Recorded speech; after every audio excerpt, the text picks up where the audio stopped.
Welcome to Aligned in Authenticity, soul conversations on alignment, intuition, and living authentically.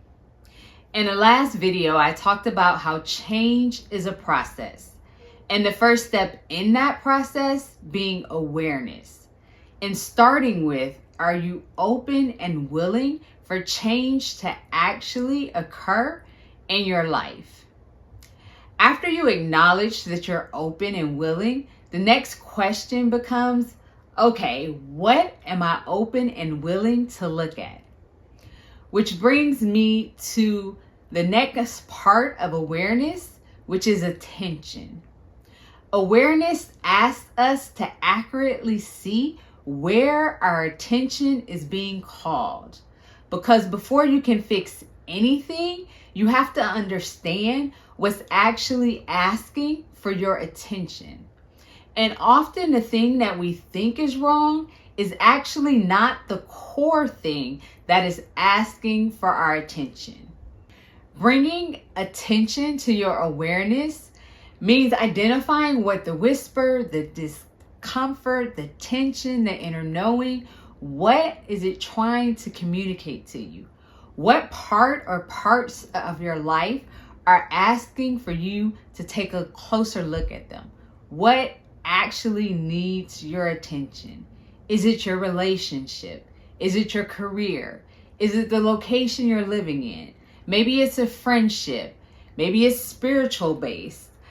There are multiple aspects of our lives that could be asking for our attention. And sometimes you know exactly what area in your life, your inner knowing, your inner voice, the whisper, what it pertains to.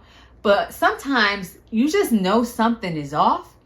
And so bringing attention means sitting with what exactly is off. And then looking at, is what comes up for you the actual issue, or is the issue actually deeper?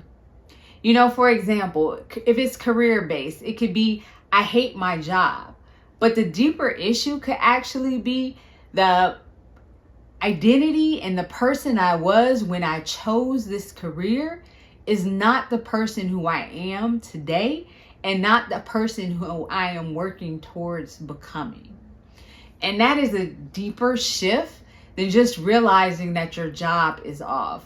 You know, over the past few months, I've been having multiple conversations with women. And in one of my conversations, one of the women identified that the area that was off for her was her friendships, some of the friendships in her life. And what she realized is that the friendships were starting to evolve and transition. And she was having to reevaluate the role and the access that some of her friends had within her life. But as we talked more, there was a deeper level. And that was that she had recently gotten married and she was pregnant.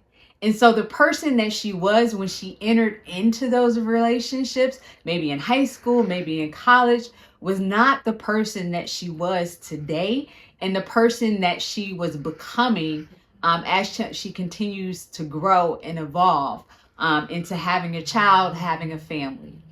And so the reevaluation was to see which of those friendships are out of alignment with who she currently is, and maybe which ones don't align with where she's going in her life.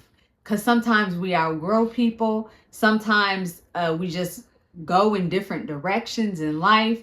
And then sometimes it's just a communication thing of having a deeper conversation with that person so that you can both recognize where you fit within each other's life so that can evolve and you can come to a new and different space within your relationship.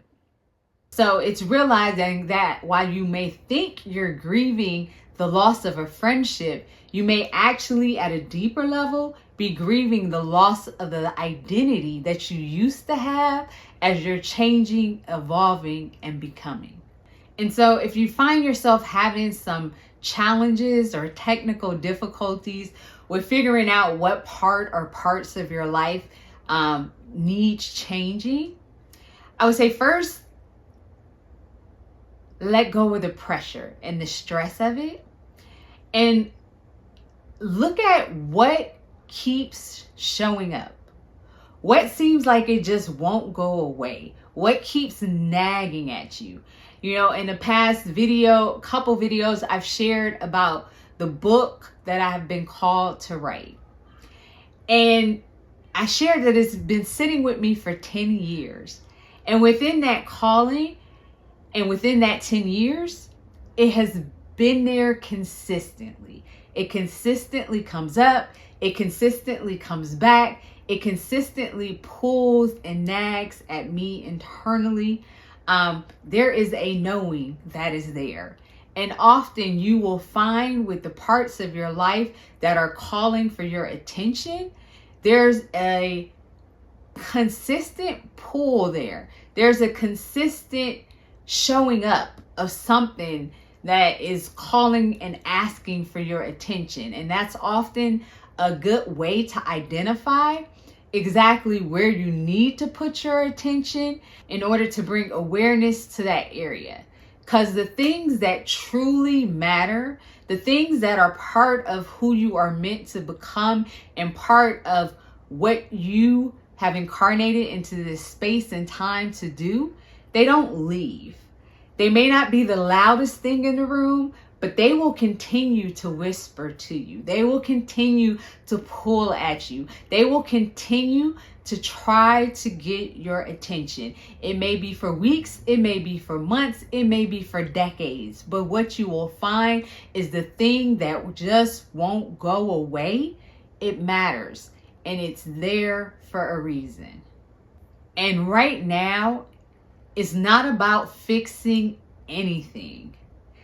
You see, what normally happens is that once we become open and willing, and then once we bring attention on the part of our life or the parts of our lives that need to be looked at, then fear kicks in because the mind skips ahead and starts thinking, well, if I acknowledge, for example, that my relationship and my marriage isn't working, and I acknowledge that I am changing and evolving in a different way from my partner, then what does that mean? Does that mean I need to get a divorce? If I get a divorce, how am I going to maintain myself financially? What's going to happen with the kids? Who gets custody? Where do I move? How do I get a new plate? Like the mind just starts going to all these different scenarios and all these different outcomes. And then we're like, I can't do that.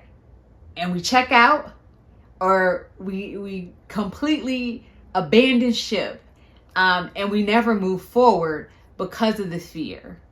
And so here, I want you to give yourself permission to not have to do anything and to not have to take any action. This space is just about bringing attention and truly validating and recognizing what needs your attention. Saying, okay, I recognize that my job is off. And then bringing attention to why is it off? Like I said earlier, maybe it's that the person and the identity I had when I chose this career is no longer who I am and who I'm becoming. You know, I chose to be an engineer years ago when I was 18 years old. The person I am today no longer resonates with the person who chose to go and get a degree in engineering. And so here, attention is one about saying it's okay that that's no longer who I am. And it's also about validating that. Because often in life, we tend to instantly start to question our knowing. And because of outside expectations, because of internal pressures, because of who we've always been, societal things, we tend to push down and push away what we know to be true for ourselves. And part of bringing attention It's saying, yes, this is true for me. Yes, I acknowledge this for me. And yes, I am aware that this is a reality for me in my life. Yes, it is true that my career is no longer a good fit. Yes, it is true that that's no longer the person who I am. And yes, it is true that there is something different that I want going forward for me and my life. It's as simple as that. And then letting that sit, letting that marinate, because I found that awareness isn't about immediately changing your life.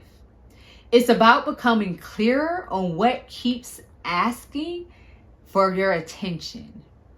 Because sometimes what you think is the problem actually isn't the problem at all. It's just a doorway to a deeper truth about who you are, who you're becoming, and what life is trying to show you. Because before you can decide what to do next, you first have to understand what is actually asking to be seen.